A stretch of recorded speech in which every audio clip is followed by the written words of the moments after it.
बिस्मिल्लाहिर्रहमानिर्रहीम। अस्सलाम वालेकुम दोस्तों, मेरा नाम है वकास असगर और आप देख रहे हैं असगर टीवी। दोस्तों, सलाहुद्दीन अयूबी तारीख के एक अजीम जंगजू थे।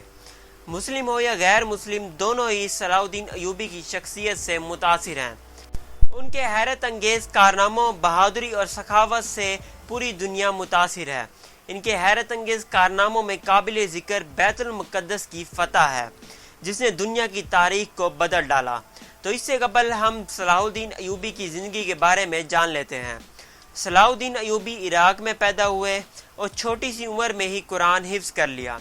उन्हें शायरी से बहुत लगाव था। इसके बाद ही जवानी में सलाहुद्दीन अयूबी ने अपने चचा से फ़ौजी ट्रेनिंग ली। सलाहुद्दीन अयूबी के आइडल सुल्तान नूरुद्दीन ज़ंगी थे, जिन्होंने सलाहुद्दीन अयूबी को सही रास्ता दिखाया।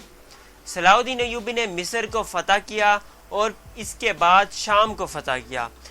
दोस्तों, सुलीबियों के खिलाफ जंग सुल्तान सलाहुद्दीन अयूबी का सबसे बड़ा कारनामा है।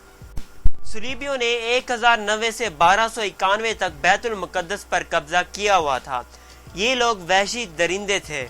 इन लोगों ने हर मुसलमान और यहूदी को कत्ल कर दिया जो कि उनके रास्ते में आता था। दोस्तों, अंदाज़ा लगाना मुश्किल है, लेकिन इन दरिंदों ने 70,000 के करीब मुसलमानों और यहूदियों का कत्ल किया था। ताहम 88 साल बाद सलाहुद्दीन अयूबी ने 1187 में सुलीबियों के खिलाफ जंग की और उन्हें शिकस्त दे दी।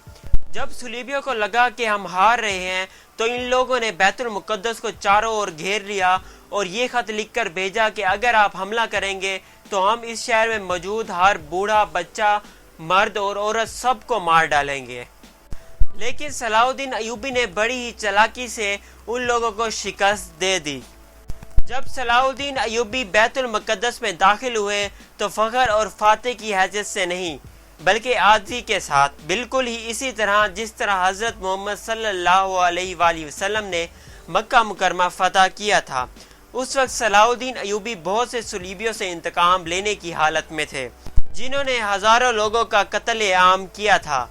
लेकिन उन्होंने भी हज़रत मोहम्मद सल्लल्लाहु अलैहि वसल्लम की तरह उन लोगों को माफ़ कर दिया और उस शहर को छोड़ने के लिए 40 दिन की मोहलत दे दी और कहा कि तुम्हारे गिरजा घर महफूज रहेंगे, हम तुम्हें नुकसान नहीं पहुँचाएंगे।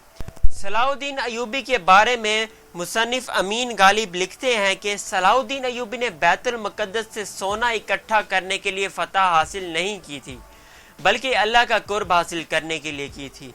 दोस्तों, मिस्र और शाम के वसीतर इलाकों पर हुकूमत करने के बावजूद सलाहुद्दीन अयूबी ने सिर्फ और सिर्फ 40 दिनार ही तरके में छोड़े और 56 साल की उम्र में 1193 में वफात पा गए।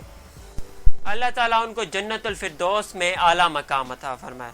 तो मोअज़्ज़िज़ नाज़रीन, ये थी हमारी आज की वीडियो। मज़ीद ऐसी वीडियोस देखने के लिए हमारे चैनल को सब्सक्राइब करें, वीडियो को लाइक करें, कमेंट करें और अपने प्यारे फ्रेंड्स और फैमिली मेम्बर्स के साथ भी शेयर करें। और हमारी नेक्स्ट वीडियो आने तक अपना और अपने प्यारे का ख्याल रखें। तब तक के लिए हमें इजाज़त दीजिए। अल्लाह हाफिज़।